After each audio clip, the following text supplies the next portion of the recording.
Hi, this is Jeff Richards, Columbus, Ohio. You're listening to Barbecue Central.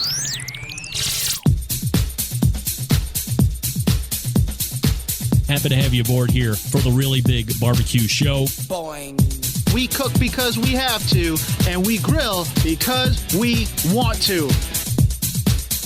Hit me! Fine, how's it going?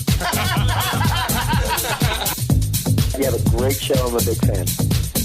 Boing. So what seems to be the problem here? This man looks like he's dead, and he's in the crackle.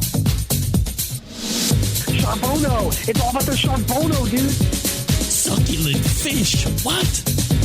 He ate 54 wieners. Now listen, Lavernius, shut your face. I'm shaking like a dog shit peach seeds. We have top men working on it right now. Top men. And just like that, we are into the second hour. Welcome aboard. You have found the Barbecue Central Show. We do it live here Tuesdays from 9 to 11 from the barbecue capital of the North Coast, Cleveland, Ohio. Rock and Roll Hall of Fame city, if you don't know that. Still to come on this show, Mark Hunsaker from Hunsaker Vortex Smokers.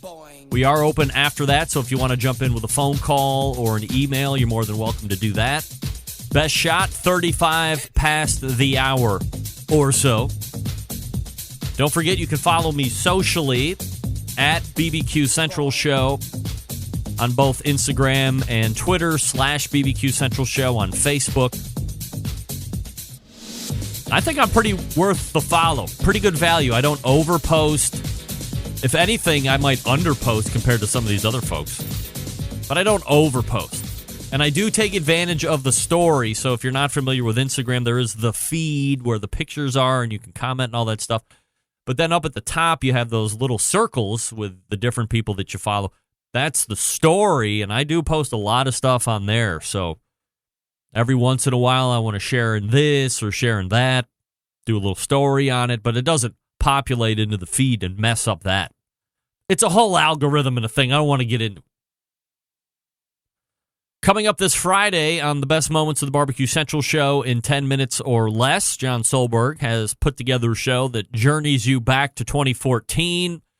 Sterling Ball was in that show from Big Papa Smokers, and we talked a lot about competition barbecue tips. I'm sure a lot of that remains evergreen, even though it was about 5 years ago or so. Also, because he was just on in the first hour, Meathead was also in that show in 2014, and we talked a lot about chicken and poultry safety. I believe that might have been the first emergence of don't rinse your chicken. Remember that? We've had that discussion a number of times. Take it out of the pack or packaging or whatever it is and just pat it dry with some gloves and paper towels. Don't put it under the sink, rip open the faucet, and rinse it off to make it clean because you're going to get splatter and spatter and all that. E. coli is racing around the countertops now. If you don't clean it properly, there could be an issue down the road. I believe that's where it initially popped its head up 5 years ago. So, again, Sterling Ball from Big Papa Smokers talking a lot about competition barbecue tips, and Meathead talking about chicken and poultry safety. That happened in 2014. You will find it on the best moments of the Barbecue Central Show in 10 minutes or less, populating in the feed. So if you are not subscribed to this show on podcast, not only do you get tomorrow, Wednesday, the first hour of this Tuesday show, and then Thursday, the second hour of this Tuesday show. Friday, an incredibly new episode that has nothing to do with Tuesday shows up in that feed, but you have to subscribe to the show. Easiest way to do that is open up your podcast platform if you're into that, and then just search the show, the BBQ Central Show. Or if you go to my website, thebbqcentralshow.com, there is a subscribe link up there, and you have a whole bunch of different ways that you can get shows when the new ones push out. In regards to the John Cupo Show appearance as me guest, there will not be... Get that big stuff out of here. This is the first time that it's not me being the problem. But there just is not going to be a show this Friday. So if you are a regular tuner-inner of the John Cupo Show where you like to hear me as the guest, that will not be happening this week, but I will keep you apprised of when that next one might be. Also, and, this is not, not only is it not totally barbecue related, or not only is this not totally, it's just totally not barbecue related at all. And I have said on many occasions on this show, and if you know me in real life, I have never once professed, ever, to be what? Handy. Never. I've never passed myself off as a handyman. Words that have never come out. I can help you do that project. I can build that from scratch. I have the tools necessary to complete that job and or repair. All things that have never come out of my mouth. And being the age that I am at, don't think they will start to come out of my mouth. That being said, I do have a number of screwdrivers. I have a plumber's helper. I have this thing. I don't even know why that's on my production desk, but I was being handy with it at some point, and it never made its way back to the toolbox. I have those wrenches with the circle thing on one end and the wrenchy head on the other. Full set of those. I have some sockets that are in metric. I'd have no idea why I'd ever use those. Metric. And then a power drill that you plug in, because quickly I had found that power drills have way more power and torque than those battery-operated ones. Plus, if you don't charge the battery, they never work. So I have extension cords through the yin-yang, so I have plenty of distance that I would need to use my fully powered electric drill. Those things are badass. But that's pretty much where the expertise stops. It's pretty basic. Let me ask you this. When the hell did spare tires for vehicles become optional? Did I miss something? Was there a memo that went out to normal car dudes and gals that said, hey, because you're in the know, just wanted to give you the heads up that from now on, we're not going to be sticking an extra tire in the car? I didn't get that memo. Last week, I was trying to air up some tires before I made the volleyball trip to Louisville. This would have been on a Thursday. And as I'm working my way around the car and putting that thing, air pumps nowadays are really great because you can set the air temperature, and once it reads it in the chuck, you go beep, beep, beep, beep. You just take it off. You go to the next wheel. All you have to do is listen for the chirp. So I'm working my way around the vehicle. I get to the passenger rear tire, and it's a little bit of a tight angle, and I get the chuck onto the stem, and it airs up. I hear the beep, cheep, cheep, cheep. And I go to take the chuck off of the stem, but it kind of tweaks to the left, and then snap! The tire stem, like where the threads are, snap! Uh-oh! And then, as soon as it snaps, so I look at my daughter, Bobby. I was like, Bobby, get in the car. It's a race to get home before this tire gets flat. So we jump in the car. I'm, a mile or so away from home. We get there, and that, the tire pressure monitoring system on the dash, you can see that back right is just starting to drop by the second. I'm like, no, hopefully no trains. We get through, back into the driveway, put it in park, get a little bit jack. Well, that's a different part of the story. But we got to get down to Louisville. So I called my wife. I said, hey, we're taking the van. The stem broke on the Sportage. I'll fix it when I get home. Fast forward to Sunday. We get back. Teachable moment. Get the oldest and the middle girl out because now they can both drive. I'm going to teach you how to fix this flat tire. So I open up the hood, or the rear of the car, open up the back storage compartment where I would assume the wheel's going to be. As I yank up the subfloor, there appears to be space for it. There's a neat little package that says mobile air unit. And as I rip the styrofoam insert to think that the tire is going to be buried under there, it's not. What the hell? So I open up my Kia Forte. Oh, by the way, no jack. I'm totally clueless still at this point. Well, I get the jack out of my Forte, wheel that up, do the lug wrench, take the tire off, go back in and start looking again. Now I'm looking underneath the car. Now I'm looking like a fool. Kids are like, you can't find the spare. But where the hell did the spare go? Who the hell used the spare and didn't put it back? Nobody seems to know. Called my wife. I said, did you use the spare and not give it back? It's not here. No, the tire's never had any tire issues. We've never had a flat. Bobby's boyfriend calls her dad, who also has a Sportage, and said, hey, where's the spare for this flat or for the Sportage? And he said, yeah, there's no spare. Doesn't come with one. Get that big stuff out of here. What? No freaking spare. Hello? As I had mentioned, in place of the spare was some piece of crap pump. A pump, by the way, isn't going to do you that much benefit. The spare, of course, you probably can't go highway speeds, or at least they say that. But you can go from A to B or to C or wherever the hell it is you need to get that tire fixed. You're not getting any real distance using a pump. So here's my plea to you.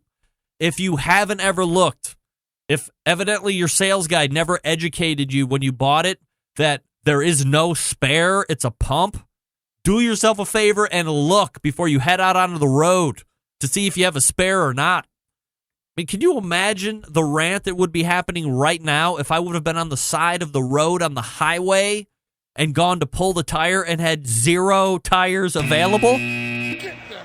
That would have really pissed me off. But saving weight and fuel and price? Come on, man. Give me the donut. So now I got to go on Google or Craigslist or both and find a donut for this Sportage so I can be resting assured that the next time I snap a stem, I won't have to worry about, do I really have a spare or not? Because I don't right now. I have a pump. So before you hit the road next time, and if you don't know, like I didn't know, check so you know. No spare tires anymore. No spare tires. I can't believe it. All right, let's see. Oh, there it goes. Okay. Now, hold on a damn minute. Okay, here we go.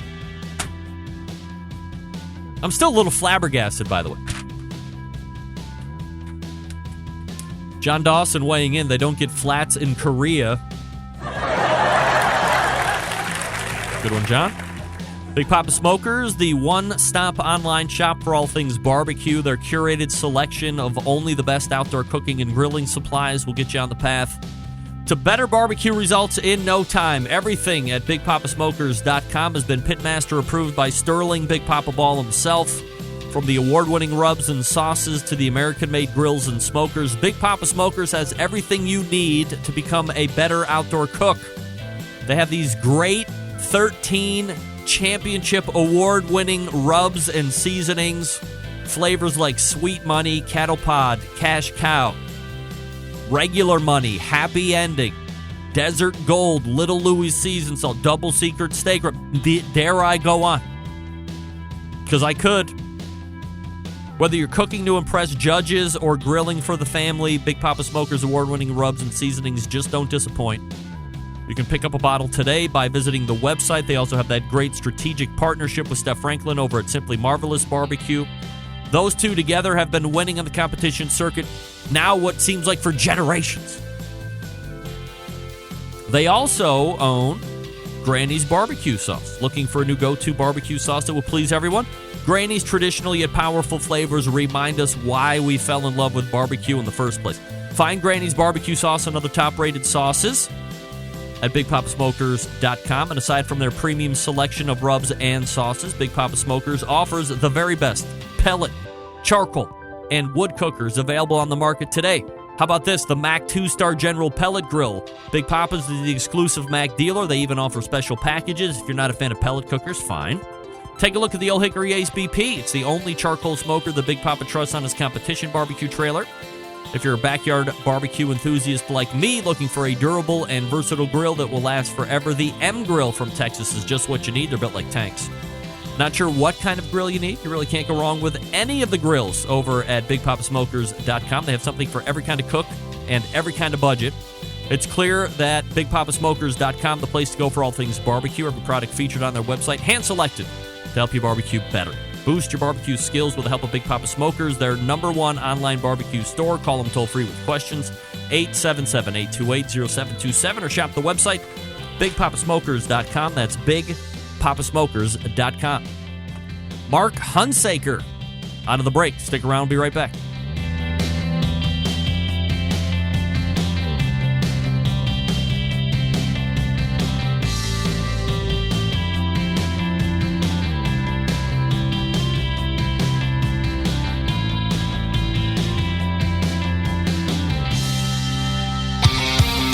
The only show giving you a monthly visit from a doctor of barbecue. A man actually named Meathead. The author of a barbecue Bible. Bloggers, reviewers, competitors, and manufacturers by the dozens. It's the Barbecue Central Show. Once again, here's your host, Greg Rempe. Hey, Meathead just mentioned them in the first hour. He did I hope he called and made an appointment. Didn't just cold call it. But he visited the offices of Smithfield in Kansas City. Still a few spots left to be part of this year's Smoking with Smithfield Committee Cooks program, but don't delay. Go to smokingwithsmithfield.com to sign up for that. Are you ready to find out where you rank against all competitive barbecue teams across the country? Visit smokingwithsmithfield.com to check out your rank on the Smoking with Smithfield National Barbecue Championship Leaderboard. Again, that website is smokingwithsmithfield.com. That's smokingwithsmithfield.com. All right, barrel cookers are becoming increasingly popular. There are a good handful out there today, and we like to make sure that we are covering the field when it comes to this niche. My next guest has a cooker that we will be talking about, so let's go ahead and run to the hotline and welcome the creator of Hunsaker Cookers. That is indeed Mark Hunsaker. Mark, how are you, buddy? I'm doing great. Greg, how are you tonight? I am absolutely fabulous. Mark, appreciate you making time for the show this evening, and a number of different places here to run around as we talk about your cooker and yourself. So before we get into the cooker, how about a little background about you, maybe where you grew up, what you do professionally, and where you're currently residing in these great states? Sure. Okay, we're in Columbia, Missouri, and a little background on me. I grew up on a farm in west central Illinois. Parents still farm over there. One of the things I like to do there on the farm was when the equipment got tore up, my job was to weld it or fabricate something. So I just had a kind of a love for the working with steel and fabricating whatever I needed to do. So fast forward, went to college, got my degree, and 35 years ago I started out as an insurance adjuster. I'm still doing that. But I, kind of got a little bored and decided, well, let's start building some smokers. I like to barbecue, like to work with metal, so it seemed like a perfect marriage. And here we are 6 years into making drum smokers, and things are going great. So. Mark Hunsaker joining me here on the show. I don't want to diverge off the cooker talk, but I'm kind of always fascinated with farming, especially when you get out into the areas where you can see the fields and all that. How has farming evolved over the last, let's look at it from when you were a kid and where you see it today. Like, what is the life of a farmer these days? Oh, my gosh. Well, unfortunately, a lot of the farmers now are getting much older. It's really hard to get into farming. I mean, it used to be these, a lot of the farms would be transferred from one generation to another, for various reasons. Some of these younger guys just aren't getting into it, but I don't know how some of these guys that would like to get into it can do so. They're going to have to go out and borrow a lot of money or have a friend that's got a farm and willing to work with them. But it's kind of scary because a lot of these farms are just basically they're turning into corporate farms. It's like a lot of things, bigger and better, I guess, so to speak. But I still I fond memories of growing up on the farm. Like I said, my parents still have the farm. My brother farms it, raises quite a few head of cattle, and it's a great place to live and grow up. I just the machinery, the technology has accelerated so fast. I mean, when I was growing up on the farm, we didn't have a cab on a tractor. It was all open air. Now all these tractors, they all have, obviously, most of them have cabs, and all the comforts of home. In fact, a lot of these guys can go out, pull into a field and hit a button on their computer and basically sit there and, basically they're there for the ride because these things are programmed in with satellites. So it's amazing. Yeah. Mark Hunsaker joining me here on the show. Mark, from a barbecue standpoint, is it something that you grew up around? Like, did you have a lot of live fire barbecue or grilling where you were growing up, or is it something that you got into from you developed a like of it on your own and then progressed into the business and the pit building side? Right. Well, when I was growing up, I mean, we just assumed that having pork and beef was just a way of life for everybody. But obviously, that's not the case. I mean, if you got the cattle and the hogs on the farm, we butchered our own hogs and we did everything along that line. But as far as grilling, we didn't do a lot of grilling. I didn't even know honestly didn't even know what a brisket was until probably 20 years ago. Because we ground it up for burger, so we didn't have a clue what that was. But our grilling basically consisted of like a lot of guys, the charcoal with the lighter fluid. We all have that. A lot of us have that imprinted in our sensory, our senses. So don't use that anymore, of course. But didn't do a lot of barbecuing at home. Even though most of it was stuck in the oven and broiled. So, but as far as the current situation, we enjoy doing a lot of barbecuing here. I do a lot of barbecuing just out of research too to see how things are working with regard to our smokers and our grills. So obviously the fabricating is self-explanatory, but when you start to get into making cookers, is there any particular reason why a barrel-style cooker stuck out to you versus something more traditional like an offset or something else? Yeah. Well, I started building these smokers about 20 years ago, and they were insulated, the gravity feed, the rotisseries, the big heavy ones, and then about 6 years or so ago, I was at a local barbecue contest here, and it's in February. It was like a foot of snow on the ground. They were using plows to get the snow out of the way for the competitors. But I noticed there was a team that had these drums, and that kind of piqued my interest. Thinking, well, it sure would be a lot easier to make a smoker with a drum than it would be me fabricating things from scratch. And got to looking at it a little bit more, and I thought, well, I could start making those things. So about 6 years ago, started making them, and the first few were pretty rough, and we've constantly made some changes here and there, and here we are 6 years later, and we feel like we've got a really good product going now. All right, so let's talk about the Hunsaker cookers and why you think these might stand out compared to some of the other models that are out there. Well, a lot of things that we do with ours are done with a reason in mind. We want to make it easier for our customers to have a more enjoyable experience, and we want to class them up a little bit. We're using stainless steel parts on our smokers now. That's just something that I don't think any of those the other guys are doing. We use high temp ceramic paints, and then we follow up with a high temp clear coat made by a company called Cerakote.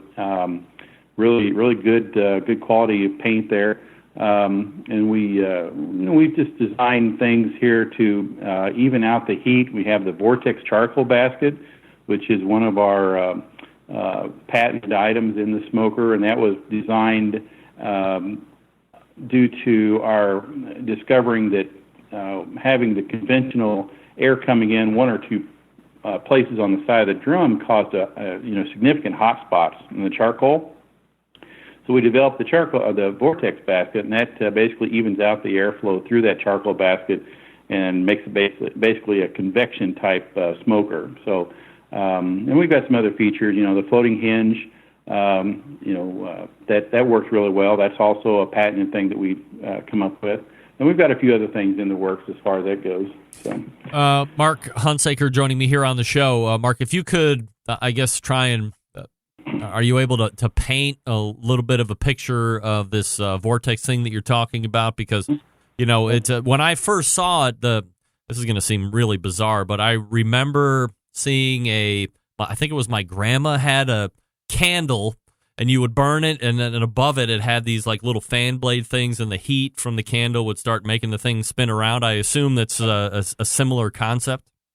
Yeah, it's similar there. You've got heat that's rising, and it's hitting that basically like a fan blade looking thing, and it's causing that air to mix up. So we're basically making that air do what we want it to. So it's coming in at the bottom of the drum. We don't have any pipes on the sides or any intakes on the sides. It's at the bottom center of the drum, and we did that for a reason, to force the air to come in around and through the vortex charcoal basket 360 degrees instead of just one or 2 points, all geared toward trying to make things so it would evenly give you a much more even cook. But yeah, I remember those things you're talking about with the candle and the little fan things. Those are kind of cool. We saw them a lot of times in those fake fireplaces too.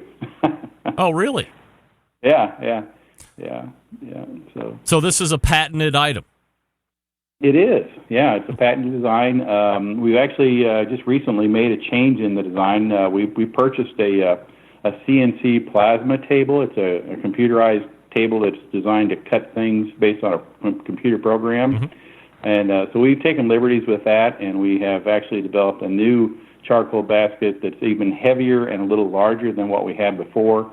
And we designed that to help our customers get a little bit more time out of these things, but also make it easier for us to ship things. Because the old design, we had issues with occasionally we'd have issues with the shipping companies smashing them. So we designed it so that takes that pretty much out of the equation. So they're like 14 gauge. I think other guys are building them out of 16 gauge, but we went with 14 gauge. It's a little bit heavier, but we feel like it's going to last longer for our customers. So, Mark Hunsaker joining me here on the show talking about the Hunsaker Vortex Cooker. HunsakerSmokers.com is the website if you want to check it out here while we're chatting it up. Let's talk about cooking time and when you're firing it up. And we'll get into let's start there, I guess. If you buy a Hunsaker cooker, it comes to your house. Obviously, you could probably go to the website, watch some tutorial videos and all that stuff as far as getting it lit and so forth. But what do you recommend, or how do you recommend lighting it up to get that first cook going? Okay. Well, basically, you either have lump charcoal or briquettes. Either one's fine, but I find that a lot of guys are using lump charcoal. It gives you a little cleaner burn. You don't have quite as much, white smoke. There's no binders to speak of in the lump charcoal. So a lot of guys are using that. So basically what we suggest, and it's only a suggestion, is to fill it up about 3/4 full, light it. There's lots of different ways to light it. You can light it from below off the ash plate. You can fill it up halfway and stick a little Weber cube in there and light that.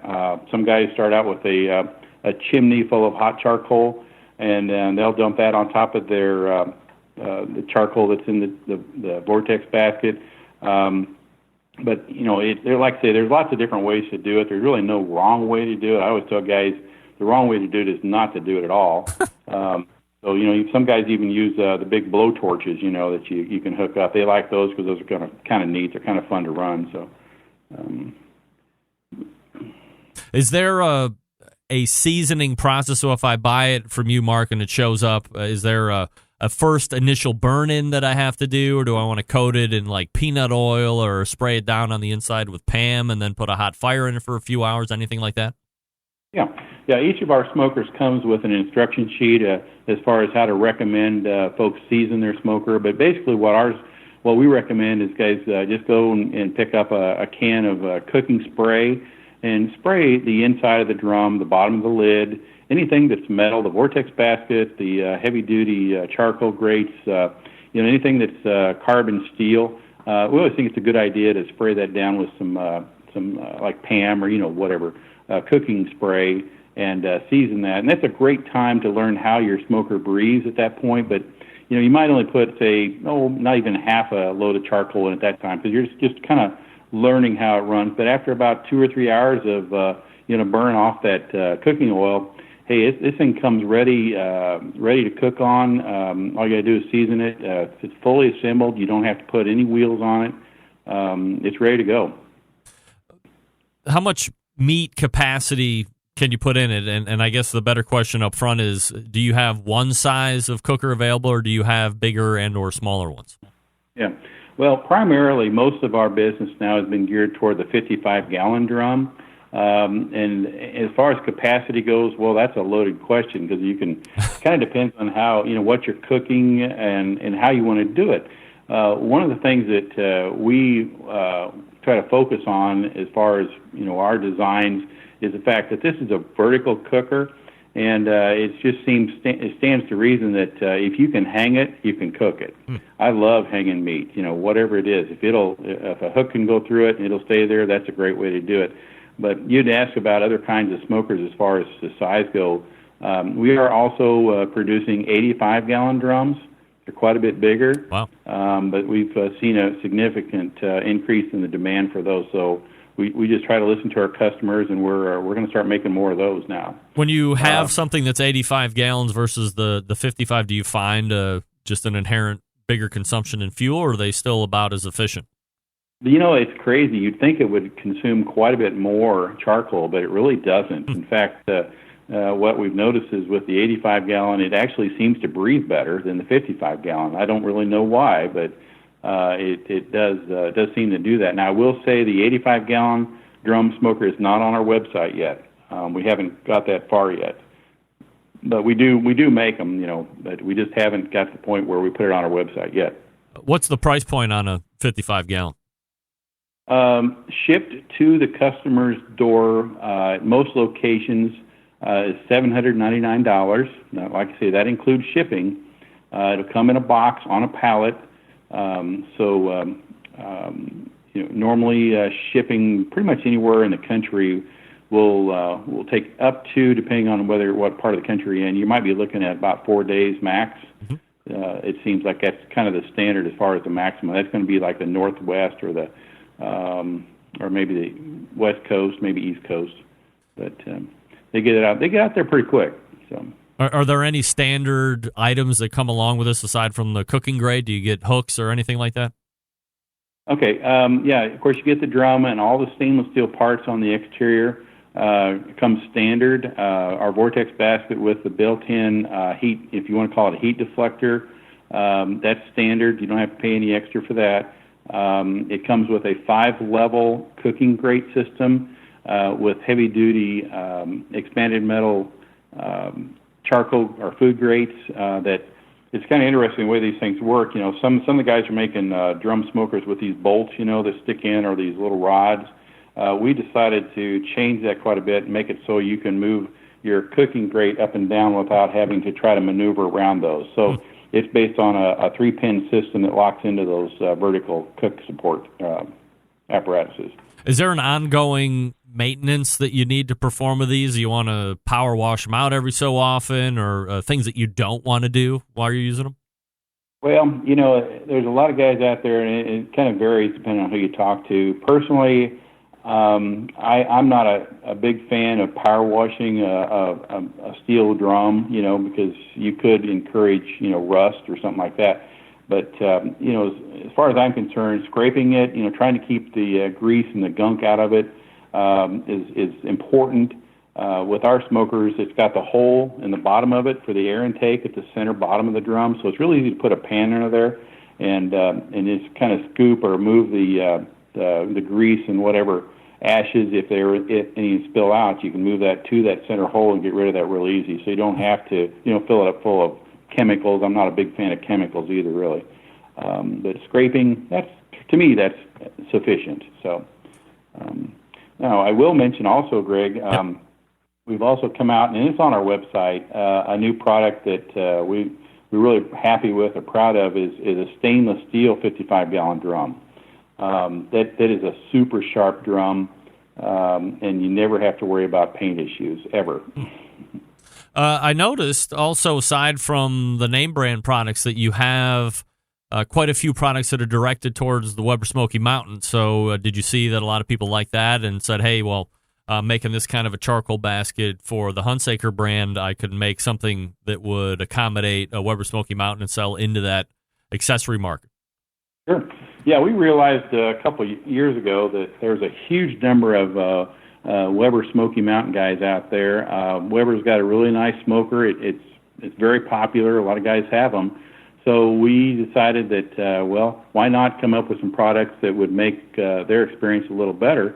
So our Vortex charcoal basket, the one we just designed, does fit in the 18.5 and the 22.5 WSMs. We also have a circular hanging rack that's stainless steel that comes with 6 hooks that fits in both the 18 and the 22. Let's see. But that's a couple things that we've done for the WSMs. One other thing too, I forgot to mention, Greg. We also have basically it's a vortex plate that sits on top of the charcoal ring for the Weber. So that works out well too. Do you sell a lot of Weber Smoky Mountain accessories through your website then?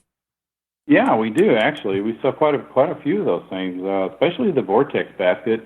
And the hanging rack system. A lot of guys are really getting into hot and fast on the Weber side of things. A couple years ago, when I first started trying to talk to these guys a little bit about hot and fast, that was an uphill battle. Yeah. A lot of guys were still into low and slow, and there's nothing wrong with low and slow if you got plenty of time to do it. But hot and fast is great. It just takes a little more prep on the front end. You definitely want to trim all that fat off because you don't want that to catch fire.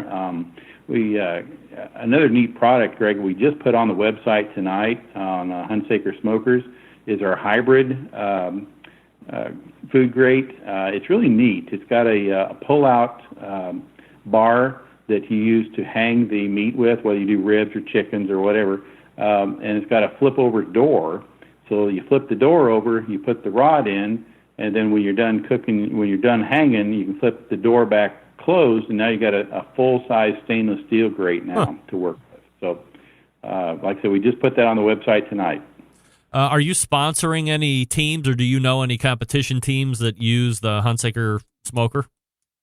Oh, yeah. I'd hate to think how many Hunsaker Smoker teams are out there. There's several hundred, I'm sure. Really? But it's sponsorship. I don't know. We do kind of help some guys out that have a good social media presence. We try to help them out a little bit if we can. We're just not in a position to actually fully sponsor any of these guys, but we do try to help them out, though. Do you foresee the smoker business like turning into anything more than it is currently?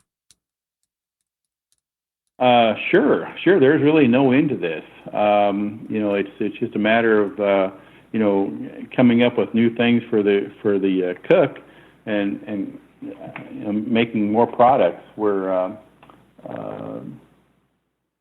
working on new things all the time. We've got some things that are in development at this point that a lot of guys haven't even seen yet. So, would you like to do Hunsaker full time and get out of the insurance adjusting, or is that not a goal? Oh, it is a goal, believe me. Right. Yeah, I've been doing this insurance adjusting for 35 years, and that's one of my goals is to get to the point where I can do that full time. Now, my son Ryan does this full time, and he's instrumental in making this work for us. If I didn't have him helping us out, I'd be in big trouble.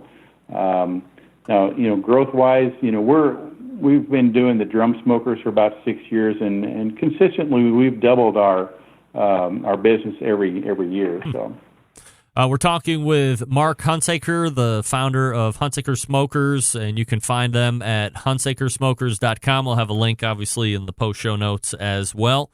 So if you are in the market for barrel-style cookers, here's one that if you're not familiar with, you're going to want to check out. Make sure you give consideration to. Mark, really appreciate the time tonight. Thanks so much. Well, thank you, Greg. Appreciate it. You got it. There he is. Mark Hunsaker from Hunsaker Smokers. As I said, I mean, they are really, 6 years in now. I like to think I have my finger on the pulse, but obviously I missed the pulse of that a little bit. 6 years now. And doubling in size every year, so that's good growth. Not crazy growth. But I think probably in his position, you probably don't want crazy growth. A little more controlled. According to David Platt, Amazing Ribs gave a Hunsaker the gold grade or the gold award. So congratulations. I'll talk to you quickly about Southside Market and Barbecue before we go to the open segment. Attention, folks, in the business of barbecue. First, let me tell you quickly about Southside Market. Established in 1882, Southside Market and Barbecue, the oldest barbecue joint in Texas. They've been owned and operated by the same family for 3 generations. They offer premium Central Texas barbecue products, slow smoked over real wood. Shipping, distributing, manufacturing sausage for companies across the U.S. From food trucks to multi-chain restaurants, Southside Sausage can be on your menu too. All meats are processed in the on-site USDA-inspected facility, a trusted partner with a focus on quality and authenticity. Wholesale options available, shipping nationwide via FedEx, food service distribution via Cisco, U.S. Foods, and Martin Foods. Co-packaging capable from research and development to package completion. They can also follow your recipes or help you develop something new. Private label opportunities also available. Visit SouthsideMarket.com for more information or to purchase all of your goodies. Have you tried their hot guts, their jalapeno cheddar sausage, their sausage slammers, all their other sausages, the ribs, the briskets? Come on, let's give it a try. Save 10% when you use code BBQ Central at Tex House. That's right, at Tex House. Checkout. Go to SouthsideMarket.com, load your card up, then at checkout, you can save 10% when you use code BBQ Central. It's Nick and the gang over at Southside. Appreciate their support as well. Did Nick go to NBBQA this year? Anybody see Nick? All right, we are an open segment now. 216-220-0966. That's right, 216-220-0966. Or you can email the show in lieu of a call, Greg at the BBQ. What? TheBBQCentralShow.com. And we'll be back right after this. Stick around.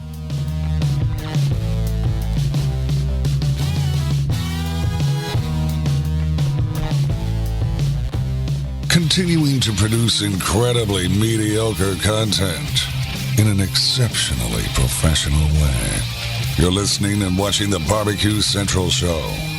Once again, here's your host, Greg Rampey.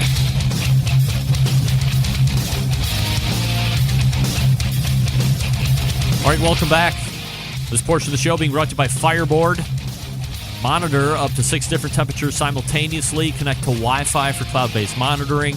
Or connect via Bluetooth. If you have Alexa or the Google Assistant in your home, you're in luck because Fireboard is fully integrated with both. Find out more by visiting fireboard.com or call 816-945-2232. The good folks at Fireboard, Ted Conrad and the gang. I bet Ted was at NBBQA as well.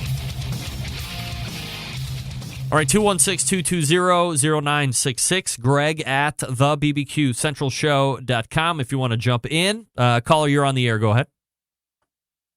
Hey, Greg. Eric Babb here from TBQ. How are you? Hey. Whoa, sorry. Hey, Eric. How are you, buddy? TBQ. I am doing well. I thought I'd call in because I attended both the NBBQA and I'm also a team that uses the Hunsaker Smokers. Are you? I am. And we actually won first place for our spicy tomato barbecue sauce this year. Did you? Look at you. We did. Spicy meatball. Last year came in second for the original, so we are 2 in a row. for getting calls at NBBQ. Yeah, congratulations. So, so what's the process for that? They select it down, or they break down categories, and then you just submit your sauce that fits into the best category available? They do. They've got a tomato mild, spicy. They do the mustard, white sauce as well, and a fruit base. All right, so first place this year, do you have a website or something that people can go to try and get their hands on these first place sauces? We sure do. It is www.pittyq.com, and that's Pittyque. P-I-P-P or P-I-T as in tango? Pitty, as in pity, as in pitbull. Got it. We donate 10% back to animal rescue of all of our sales, so it's a growing phenomenon here in the Chicagoland area. Yeah, a lot of teams using our sauce.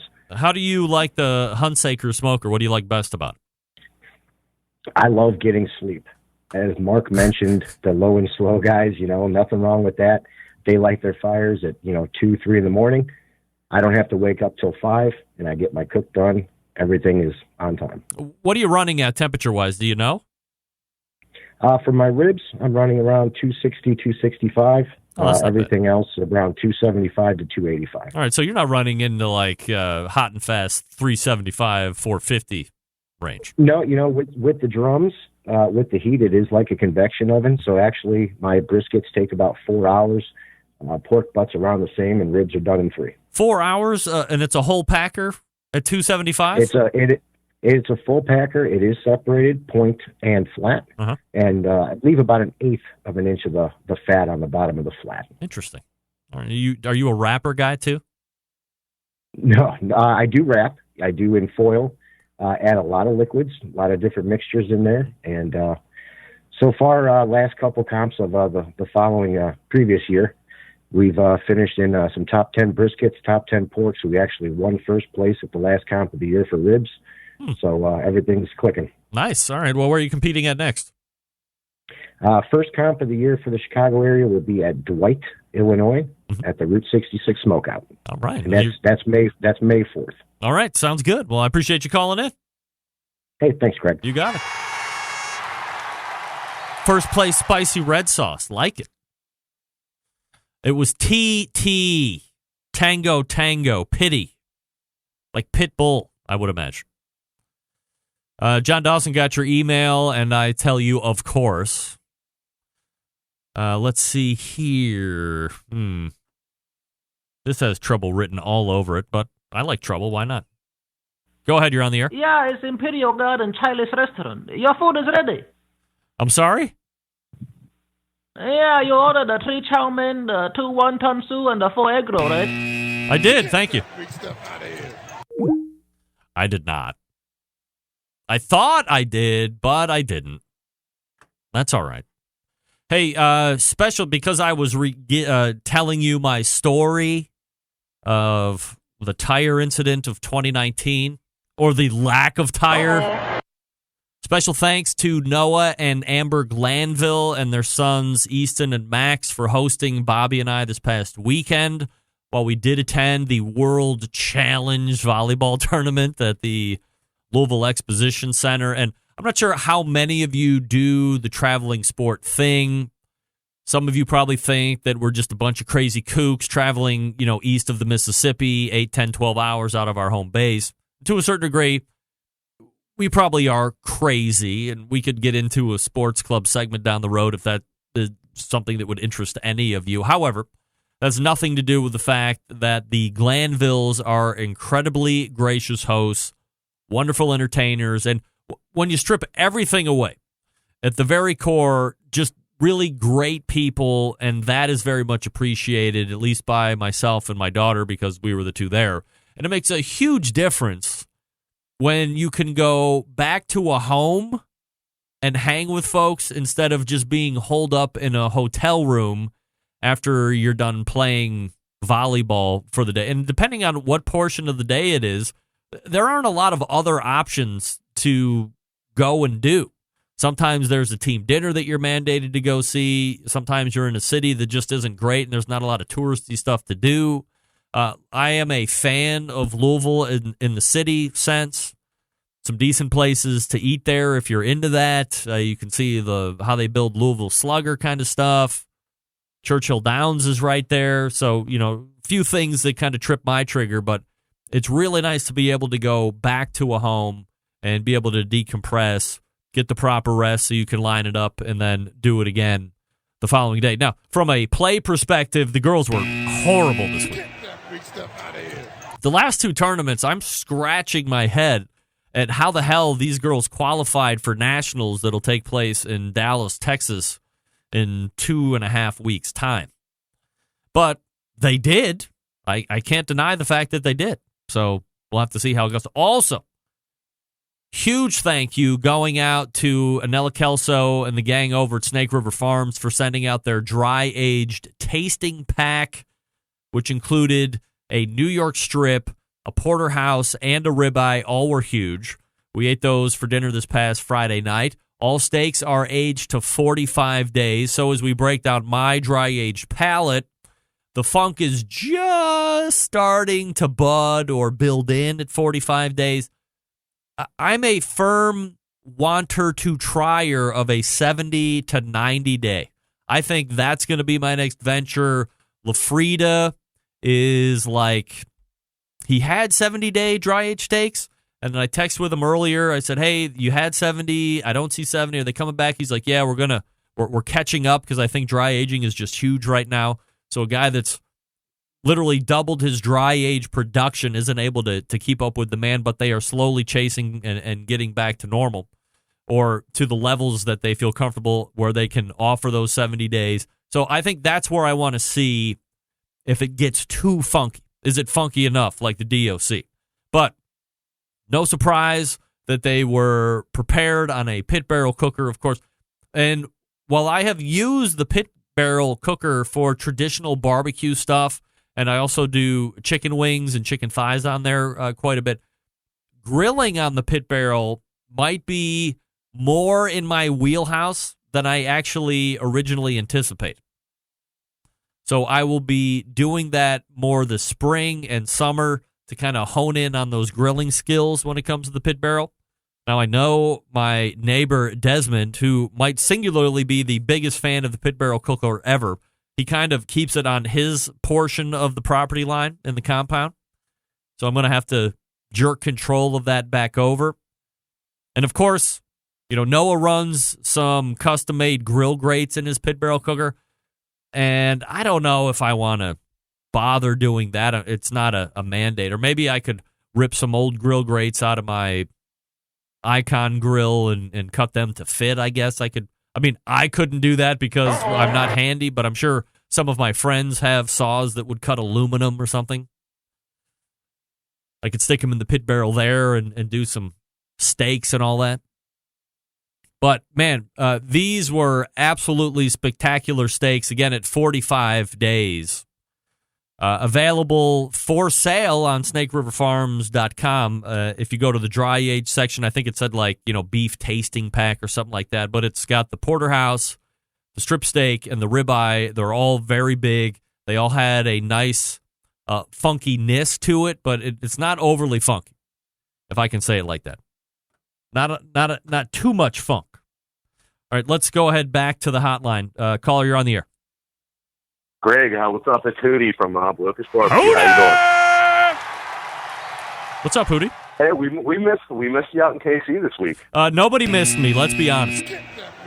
Let's be honest. We missed you, but that barbecue, that volleyball life is real. That hotel was packed to the gills with volleyball pants, and I did not think that was a real thing. Oh, it's a real thing. You think I'm just trying to get out of stuff, but that's a whole different subculture that unless you're steeped into it, you have no idea what's happening. Well, you were off the hook this year, but I hope to see you next year in Louisville. Yeah, I think we're going to be doing. So what did you think the best NBBQA moment was for you? All right, Greg. Well, my best NBBQA moment was actually on Tuesday. I stopped in the KCD offices right as soon as I got in town, so I'm going to check out those digs. Walked next door to Boulevard Brewing to see Nonetheless, but Artie Davis and Meathead having a beer. Really? So, yeah, so I joined up with those two, and I went to Tenderloin Grill with them and actually had some pig snout. Look at you. So, By the way, I did get that email that you sent me. I just haven't been able to flash them. I'll probably flash them up next week. But what did you think of a pig snout sandwich? That's something we do not have up our way, Greg. But it was delicious. Like Meathead said, they cooked it in a pressure cooker for about 2 hours and actually allowed it to steep in those juices for another 20 minutes afterwards. So it's really tender and really broken down. And it was a mustard and hot sauce that they actually put on it. And it was a delicious sandwich. Can't say I'm not going to eat one every day, but it was cool to experience that with Meathead and R.D. Davis for sure. Then after that, me and Meathead got dropped off by R.D. over at Jack Stacks. Had a whole full tour back to the kitchen, learned how the process they make their lamb ribs, which was really cool. So, that to me, that's my best day. But, it's all for me, MBBQA, the seminars and all the sessions are great. But like Meathead said, it's about the networking, about being at the bar afterwards, all the characters you get to talk to. But there were some great seminars. Who was the biggest star there that you saw, in your estimation? Who was the biggest star? Myron Mixon, probably from the Meet the Masters panels. I mean, Myron usually takes the cake as far as barbecue stars, as we all know. So, yeah, Mr. Joyful was there, giving a good old, good talk upstage, though.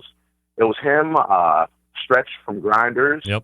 That guy Charlie from Chicago Culinary Kitchen, and good old Junior Urias. And Michael McDearman was up there emceeing, and we know he's a great MC. You like him? You think he does a good job? I think Michael McDearman does a good job. He has good command of the English language. Well, that's key to be an MC. If you don't talk very well, you're a crappy host. I mean, hey. We still got to get you in the Barbecue Hall of Fame, Greg, but we're working on it. Yeah, we'll see about that. Hootie, tell everybody where you're selling barbecue. This Hootie's in Pittsburgh, by the way. All right, we are in Pittsburgh, Pennsylvania. Our prime thing is catering, and we're also a barbecue food truck. Every Friday night, you can find us at Brew Gentleman in Braddock, and also Roundabout Brewery in Lawrenceville on Saturdays. All right, Hootie, appreciate you calling in this evening. There he is. It's Hootie, everybody. If you're in the Pittsburgh area and you like Pittsburgh coming out of a truck, or you want your event catered, get in touch with Hootie. Hootie's Barbecue in Pittsburgh. You can find him. He's on the Facebooks, too. All right, I am well late, but that's all right. Do I have anything? Yeah, Green Mountain Grills. Let me talk to you about some of the best pellet cookers out there on the market today. Green Mountain Grills, introducing their Prime line a couple months ago. You can look into the pellet hopper now. You can look into the cooking chamber now, both on the Jim Bowie and the Daniel Boone models. Both also accept that pizza oven insert, which you know I love, and I'm going to be getting some use out of that probably starting Friday this coming, possibly into a second day on Saturday. Also, might be grilling steaks in there on Saturday. Why not? I'm going to go get my membership at Costco because that's someplace I've never been before that Noah Glanville introduced me to, and the prime selection of beef in there blew my mind.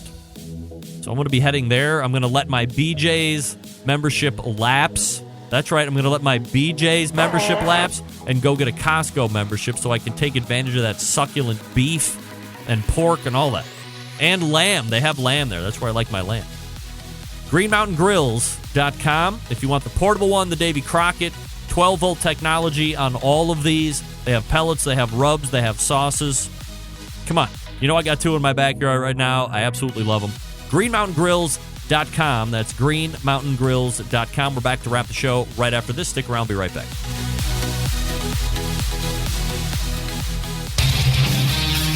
Whole packers, full racks, legs and thighs, injecting butts. If you've never heard this before, you might think you found the best XXX show ever. Let's get back to the most homoerotic host out there today, Greg Rempe. All right, we are back, and we are racing to get out on time all the way back in the first hour. Meathead from AmazingRibs.com joined me. Big MBBQA recap. We talked about some other things as well. Didn't talk about ham, but sorry about that. Easter's coming. Also, in the second hour, we talked with Mark Hunsaker from HunsakerSmokers.com. Check him out if you're in the market for a barrel-style cooker, or at least something else to look at besides the pit barrel and the gateway, if you're so inclined. And we ended it with the open segment. Hootie called in, Pity BBQ called in. Somebody confirming a Chinese order called in, but that was a bad call. Big show planned next week already, September 11th, 2001. I will never forget until next Tuesday at 9 p.m. Eastern Standard Time. This is your program host and proud U.S. American, Greg Rempe. Good night now.